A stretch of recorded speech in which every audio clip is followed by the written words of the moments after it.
আচ্ছা, পাথর কি কথা বলতে পারে? মনে হয় না, তাই না? কিন্তু যদি বলি প্রত্যেকটা পাথরের ভেতরে তার জন্মস্থানের একটা গোপন ম্যাপ আঁকা থাকে?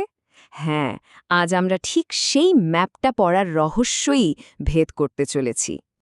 একটু ভেবে দেখুন তো, যদি প্রত্যেকটা পাথরের মধ্যে তার জন্মস্থানের স্মৃতিটা একটা কম্পাসের মতো গেঁথে থাকত, কি হতো তাহলে? পৃথিবীর ইতিহাস নিয়ে আমাদের যা যা ধারণা সব হয়তো ওলটপালট হয়ে যেত। তো এই যে রহস্য, এর চাবিটা লুকিয়ে আছে একটা বিজ্ঞানের মধ্যে। নামটা একটু কঠিন শোনাতে পারে, পুরা চুম্বকত্ব বা প্যালিওম্যাগনেটিজম। চলুন একটু গভীরে গিয়ে দেখি কিভাবে এই বিজ্ঞানটা পাথরের ভেতরের গোপন কথাগুলো পড়ে ফেলে। তাহলে এই যে প্যালিওম্যাগনেটিজম, এটা আসলে কি? খুব সহজ করে বললে এটা হলো পাথরের মধ্যে আটকে থাকা পৃথিবীর বহু পুরনো ম্যাগনেটিক ফিল্ড বা চৌম্বক ক্ষেত্রের স্টাডি। মানে ব্যাপারটাকে একটা জীবাশ্ম কম্পাস বা ফসিল কম্পাসের মতো ভাবতে পারেন। এমন একটা কম্পাস যা লক্ষ লক্ষ কোটি কোটি বছর ধরে একদম সঠিক দিক দেখিয়ে আসছে। আচ্ছা, তো একটা পাথরের মধ্যে এই কম্পাসটা তৈরি হয় কিভাবে? প্রক্রিয়াটা কিন্তু বেশ সোজা। ধরুন একটা আগ্নেয়গিরি থেকে গরম লাভা বেরিয়ে এলো। এ লাভার মধ্যে লোহার মতো ছোট ছোট ম্যাগনেটিক কণা ভেসে বেড়াচ্ছে। যতক্ষণ লাভাটা গরম আর তরল, কণাগুলো নিজের ইচ্ছে মতো ঘুরছে।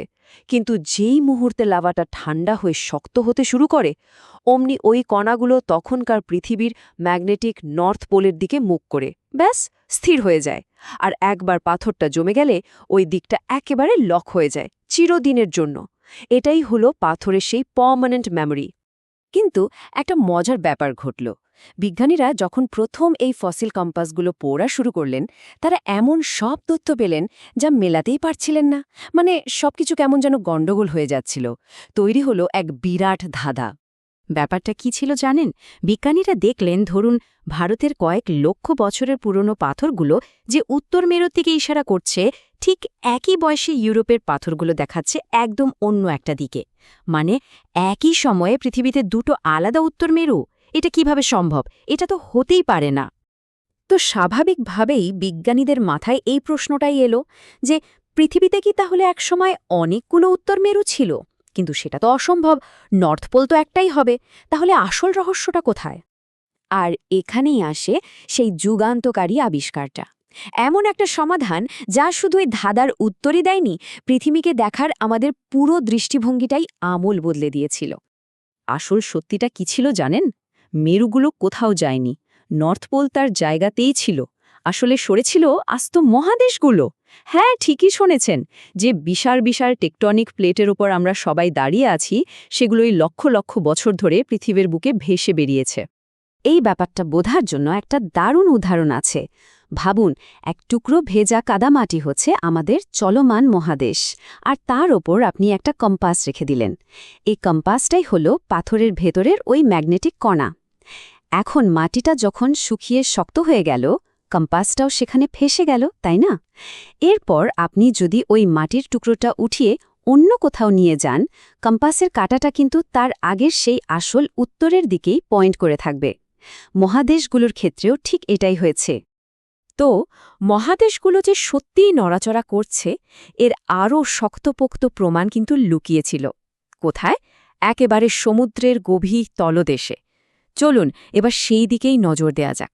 বিজ্ঞানীরা যখন সমুদ্রের নিচে মানে সি ফ্লোরের ম্যাগনেটিক ফিল্ড মাপতে শুরু করলেন, তারা অবাক হয়ে একটা অদ্ভুত প্যাটার্ন দেখতে পেলেন। ঠিক যেন প্রোডাক্টের গায়ের বারকোডের মতো দোড়া কাটা দাগ। আর এই বারকোডটা আর কিছুই নয়, এটা হলো পৃথিবীর ম্যাগনেটিক ফিল্ড উল্টে যাওয়ার একটা নিখুঁত টাইমলাইন। কিন্তু এই বারকোডটা তৈরি হয় কিভাবে? দেখুন, সমুদ্রের ঠিক মাঝখান দিয়ে, যাকে আমরা মিড ওশনিক রেজ বলি, সেখান থেকে ক্রমাগত নতুন লাভা উঠে আসে। এই লাভাটা যখন ঠান্ডা হয়ে জমে, তখন এটা তখনকার ম্যাগনেটিক ফিল্ডের দিকটা নিজের মধ্যে রেকর্ড করে নেয়। এরপর সমুদ্রের তলদেশ ধীরে ধীরে দুদিকে সরতে থাকে, মানে স্প্রেড করতে থাকে। ফলে ওই রিজের দুপাশে আয়নার প্রতিবিম্বের মতো একদম হুবহু একই রকম ম্যাগনেটিক প্যাটার্ন তৈরি হয়। আর এটাই ছিল প্লেট টেকটনিক্স থিওরির পক্ষে অন্যতম সেরা একটা প্রমাণ। আচ্ছা, এখানে তিনটে কাছাকাছি কনসেপ্ট আছে যেগুলো নিয়ে একটু কনফিউশন হতে পারে। চলুন ওগুলো একটু পরিষ্কার করে নিই। প্রথমটা হল অ্যাপারেন্ট পোলার ওয়ান্ডার বা আপাত মেরু ভ্রমণ। এর মানে হল মহাদেশগুলোর স্বরে, মেরু নয়। দ্বিতীয়টা ট্রু পোলার ওয়ান্ডার বা সত্যিকারের মেরু ভ্রমণ। এটা হল পৃথিবীর ঘোরার অক্ষ বা অ্যাক্সিসের সামান্য নড়াচড়া, যার প্রভাব খুবই সামান্য। আর ৩ নম্বরটা হল ম্যাগনেটিক রিভার্সাল বা চৌম্বকীয় মেরু পরিবর্তন। এটা হলো যখন উত্তর আর দক্ষিণ ম্যাগনেটিক পোল দুটো পুরোপুরি নিজেদের জায়গা অদলবদল করে ফেলে। সব মিলিয়ে এই যে ফসিল কম্পাসের আবিষ্কার, এটা কেন এত গুরুত্বপূর্ণ? চলুন সবশেষে একবার দেখে নিই এর দারুণ কিছু অ্যাপ্লিকেশন।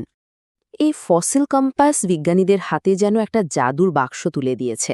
এটা যে শুধু প্লেট টেকটনিক্সের ফাইনাল প্রুফ ছিল তাই নয়, এটা আমাদের পৃথিবীর ম্যাগনেটিক পোল কখন কখন উল্টে গেছে তার পুরো ইতিহাসটা ম্যাপ করতে সাহায্য করে। এমনকি পুরনো দিনের মাটির পাত্র বানানোর চুল্লির মতো জিনিসের বয়স বের করতেও এটা কাজে লাগে। শুধু তাই না, পলিমাটির স্তর পরীক্ষা করে লক্ষ লক্ষ বছর আগে আবহাওয়া কেমন ছিল সেটাও বলে দেওয়া যায় এর সাহায্যে। তাহলে মূল কথাটা কি দাঁড়ালো?